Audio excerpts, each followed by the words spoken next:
You're welcome back, and we got a feature here. Cerebral palsy is an umbrella term for a variety of disorders that manifest themselves in different ways. Now, it's usually caused by some kind of brain damage, either before, during, or shortly after birth. People with CP all have that one moment, the one where they realize and they say to themselves, I'm different, which is the first step in the journey of acceptance of their disability.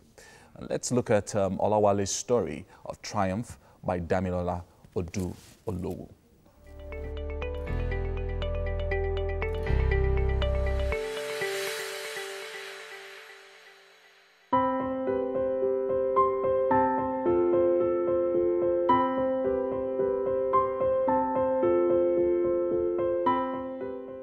I'm Dada Falabi Olawale, an adult male living with this cerebral palsy. I'm 35 years old. Life hasn't been easy, straight from childhood. The negative words, it's been hell. Hell was more like it for Olawale as he battled with a severe measles infection at a tender age of 2. This led to a temporary inability to neither eat nor walk. It was so devastating seeing your mates running around and you seem to walk with a wobble here and there, fall, stand, fall. It's been hell. After struggling as a child, transiting to adulthood wasn't easy for Olawale. As if he did not have enough to deal with, in the year 2000, he was involved in a car accident which left him with a broken tibia and fibula in the left leg. He had a titanium rod implanted to hold his leg in place. This got infected and the rod was later removed. In 2010, he went to see his doctors when he started having issues with his leg. It was then he got a shocking revelation from his doctor, a group of disorders that affect balance, movement, and muscle tone. When the doctor diagnosed you with cerebral palsy and announced to you that you'll be living with the condition your entire life, how did you feel at that moment? I felt like heaven had just fallen on me. My world collapsed. I was initially scared for him because I didn't know how he would take it, because up until that point he had gone through a lot. At some point he was suicidal, then having to get that verdict that, okay, this was the problem. Olawale holds a bachelor's degree in international law and diplomacy from Babcock University, but his academic qualifications wasn't enough to get him a job. I applied for so many jobs, but the jobs never came. Same discrimination I've been getting. Still the HR give you a lot to tell you your result of the interview. Since no one would employ him, he became an entrepreneur. He also started working with Benola A Cerebral Palsy Initiative as a disability advocate and later joined the Enabled Life Foundation as a project manager for people living with disabilities. Slowly, he took his focus off himself and started to trust God again. And one of the areas he prayed for a miracle is his love life. God, if really you are love, as we read in the Bible, I just need one thing. Show me an expression of your love in human form. And that basically was the turning point.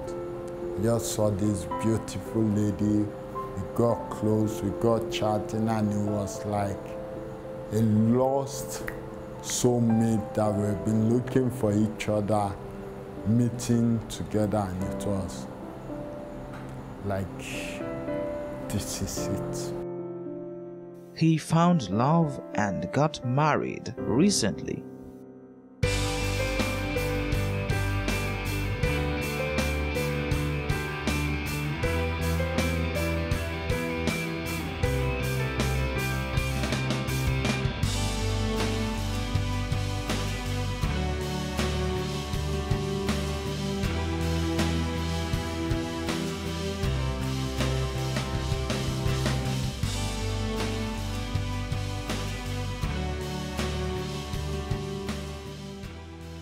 In fact, the day I first met the girl, I had to ask her, are you sure of your decision to marry Wale? Because I know most ladies nowadays, they won't take that risk, particularly knowing what it involves. Olawale never thought of finding a partner who would love him this much with his condition. His second name, Oluwatimileyin, which means God is my support, never made so much sense to him until now. He found love right where he was. People who are living with disabilities also deserve to be loved. So God has chosen me to love him and show to the world that, yes, even with disability, we can still find love. Here I am.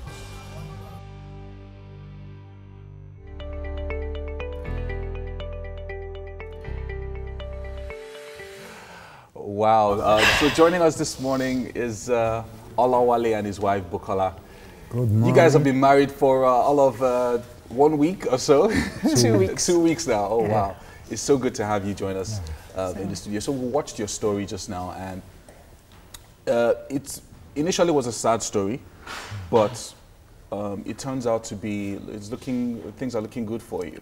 Yeah. And now you're married, and we're so excited. So how do you feel? I mean, you've been married for 2 weeks. How's it been? Wonderful. Wonderful. Wonderful. I have got back. You're back. Yeah. Excellent. So now, some of the things that you have been involved in, especially in relation to some of the challenges that you had, talking about cerebral palsy and the fact that you not only faced up that challenge, you also went and started helping other people. So tell us a little bit about the work that you're doing. Presently, I'm a volunteer and an ambassador for Benula Cerebral Palsy Initiative. I'm also a project manager for the Enabled Life Foundation. I just basically thought, from my experience, we've suffered enough rejection, people looking at us like we have no life. So I took it upon myself to change the face of cerebral palsy and disability in Nigeria and Africa as a whole. Wow. And that's what I'm all about. So I'm curious, what do you want people to know about, not just cerebral palsy, but about the people?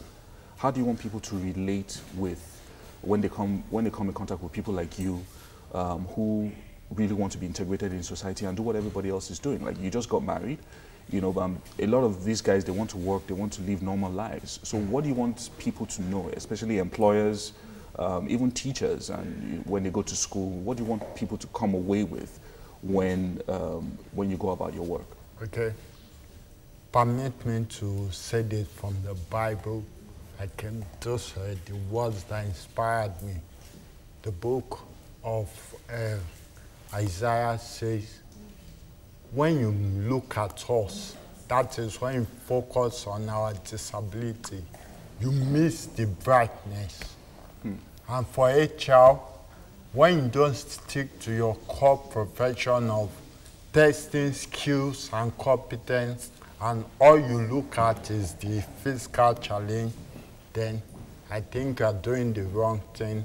For ladies, for guys, when you focus on the physical challenge and not the ability of the person, you're missing it. Basically, I tell people, all what people with disability need is PDA, public display of acceptance, affection, and association. Wow. That does it. Amazing, amazing. So, I mean, are you getting a lot of support for the work that you're doing? Yes, bless me. We have some organizations partnering with us. It's been a good work. I feel so fulfilled. Wow. Let me go to your wife. You met this guy how long ago? About a year plus. About a year plus. Yeah. And you fell in love, obviously, and you married him. Yes. I just want to know, you're a teacher, Yes, right? I am. And so you come in contact with people, of course, on a daily basis, different kinds of children, their background and all of that. What did you see in him when you met him that just drew you to him and you knew that you would spend the rest of your life with this man? Okay, we met via social media, Facebook to be precise, and I checked this profile. I realized, because all he said about himself, cerebral palsy and all that. But I also found out that he was going out of his way to ensure that those who were in his shoes get the acceptance, get the association, get the love, the affection of people out there, and also get their needs being met. That wowed me. Like, despite this condition, he could still go out there to solicit for help for those living with disabilities. That was a plus for me, And then we got talking. The affection developed, and then so the rest is history. Yes, it is. Now, were you surprised when you met him and you discovered that someone with cerebral palsy can be so intelligent, so articulate, and can, basically do everything that every normal person is doing? Were you surprised? Yes, I was. Although I had seen all that on his profile, from his posts and the pictures I saw, I noticed, and comments of people in some of his posts, I'd seen all that. But when we met one-on-one, started talking, I realized it was not just intelligent, very creative, and what he gives, what he has is what he gives. He has the affection. He's a giver. I can say that, not because he's here, but he's a giver. He can give anything he has to ensure that the next person around him is happy. And I think that's what makes the world go round, when you make sure that people around you are touched, they're happy, and you're fulfilled by doing that. So two things. It seems like there's a dearth in information and a lot of ignorance out there. How do you think, or what more do you think people, organizations, and even government can do in ensuring that the general public is more aware, number one, of this condition and how to relate and how to deal with people? Because it's almost like you were saying that if you have the condition, people look at the condition and they don't even want to know whether this person has any skill, whether this person can help me do this or whatever it is. So they're just focused on the condition and they get afraid. Well, I'll start with the government. I would love our government to remember, as a student of international law and diplomacy, I would like to remind them of the Universal Declaration of Human Rights. The documents simplify the right and dignity of human beings. No specification whether able or disabled. So taking it from there, as a Nigerian, as a nation, we are signed to honor that declaration. So let's take it from there. Also, 2006, the Convention of Rights and Privileges of People Living with Disability was moved.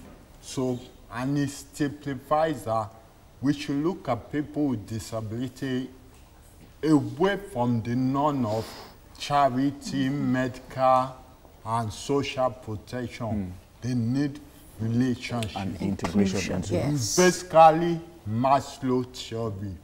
Follow it, and we have a better world. So it's not like people with disabilities are just looking for help. No. Help me out, give me money and things like that. It's really about engaging them in proper, normal, everyday activities. In society, yes. Same need we need as human beings, just like Maslow theory simplified. Same thing we all need. All right, so after all this story now, so you guys have been married for 2 weeks. Yes. So what does she like and what does he like? She likes, obviously he likes PDA, he's already said it. So public display of affection, hand-holding, hugging and things like that. Affirmation. Words of affirmation. Words of affirmation. Yes. Excellent. Excellent. So what does she like? Cuddling. So you are able to... I'm not shy. You're not shy? I'm not shy to do that. So far she gives me that smile.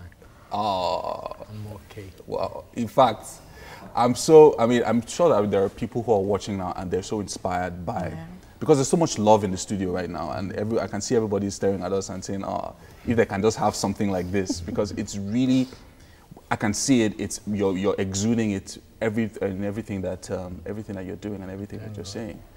So glad to have you join us, and we really pray that the work that you're doing is going to continue to grow, and just please continue doing what you're doing, touching lives and putting that information out there for what is required. Thank you so much. Thank you so much. Thank you so much. All right, so when we come back from this break, we will have Mike on standby with David B for a performance.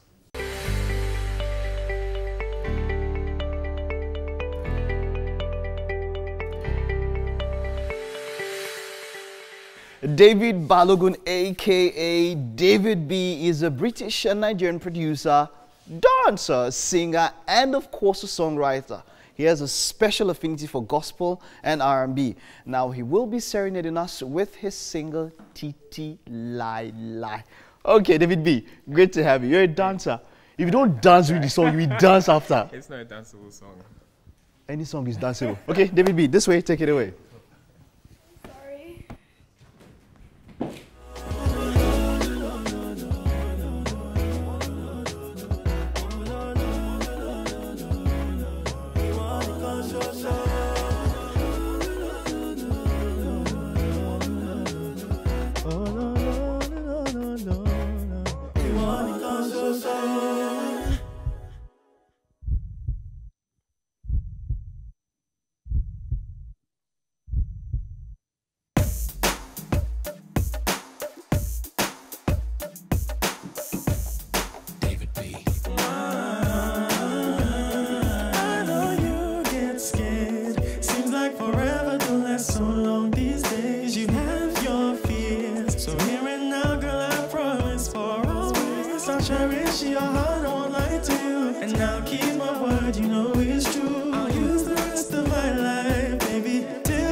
Seriously? Who said you can't dance to this song?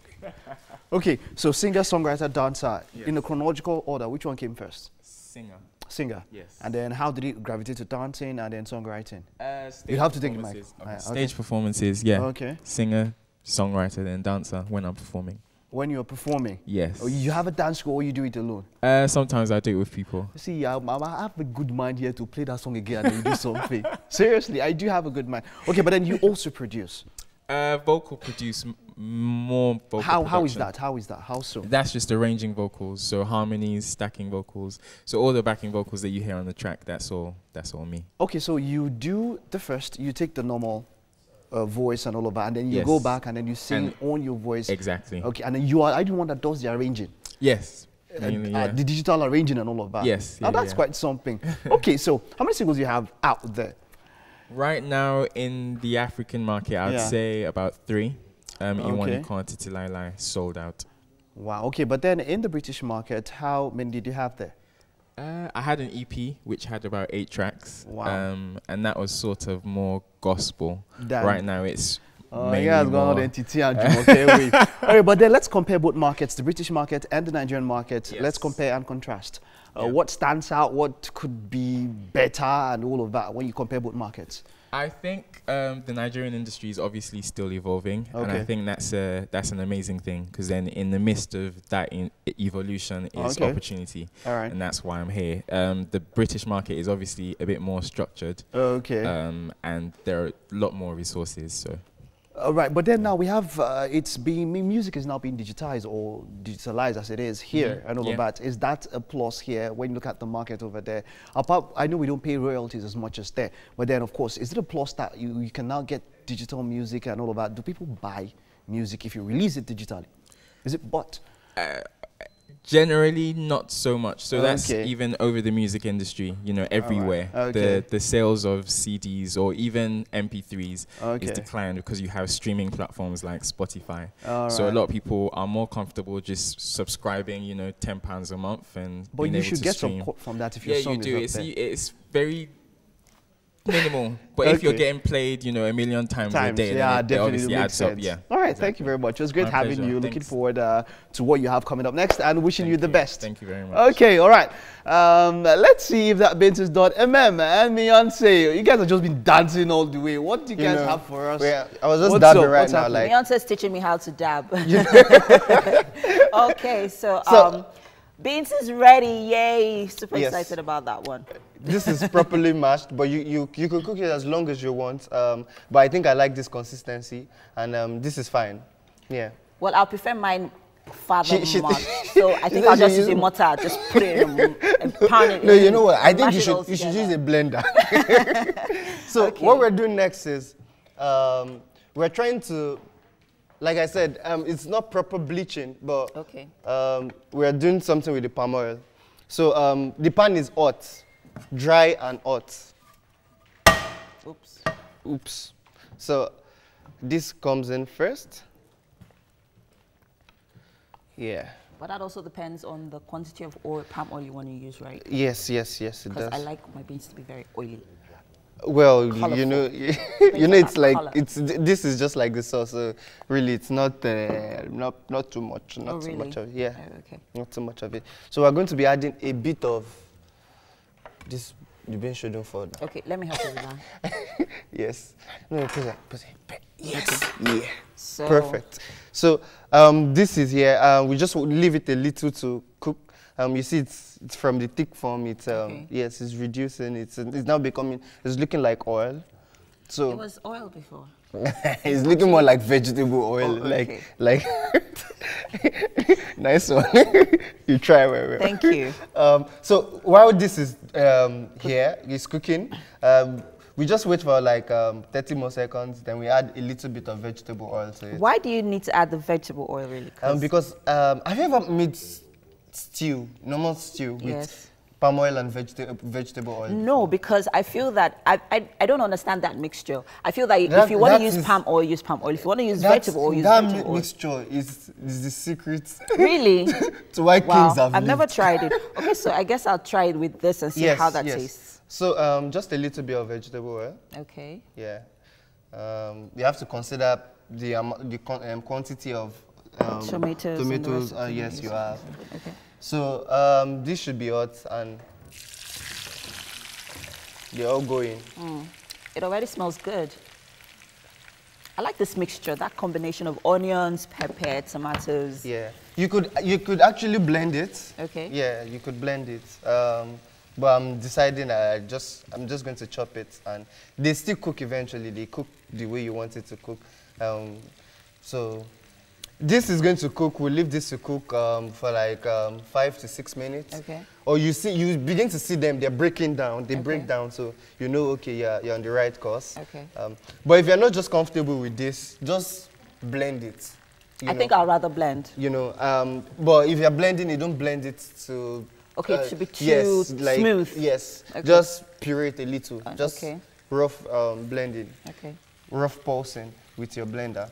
So we let this cook a little. Pound it. Yeah? Or you can pound it. What's pounded? Well, I guess I'm just used to the traditional way of making stuff. Should I make pounded yam for you?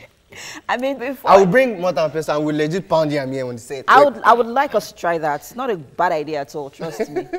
Okay, so right about now we add our seasoning cube. We'll season to taste. Just, if it's not enough, add it. That is how I cook. I cook to taste. I don't just look at it and like, okay. Sometimes it might just go wrong. So just season to taste, cook on the go. Okay. So for those of us just joining us, what are we making again? We are making mashed beans and seafood pepper sauce. Mashed beans. Yes. And seafood pepper sauce. Yes. Okay. You know what I just imagine going into this mixture right now? Bomo. Nicely chopped. Bomo. Well, yes, you could add that to it. Just chop it nicely and put it in. Oh my gosh, you know. You like life so much. Yes, you like I good do. life. Yes, I do. You like good life too much. See the way you're talking about it. Anyway, it to make a whole lot of sense adding kwama to it. Yeah, you could actually add kwama to it, and you're in for a treat. This you could have this in the morning. You could also have this in the afternoon. Yes. Yes, and you can have it with bread rolls in the morning. We're going agege bread. Jeez. Please, this is not ewa going. Whatever, it's ewa going and agege bread. Like you can have it with bread rolls. Me too. Come on. Please, leave that tushness. So you could have this with plantains. You could go, or you could just have it alone. Oh, with yam. Yeah. I think that is too heavy. Oh, you think so? Yes. I really did not like the combination of beans and yam together. Really? No. Okay. All right. So this is still cooking. We are still cooking this, and we begin to, you see, some of it are beginning to break down. They'll begin to look like a sauce. Yeah. All right. So while we are waiting for our tomato puree to get done, we'll go on a quick commercial break. We'll still have loads and loads of entertaining stories on the show for you today. Don't go anywhere. It's still the Wake Up Nigeria show.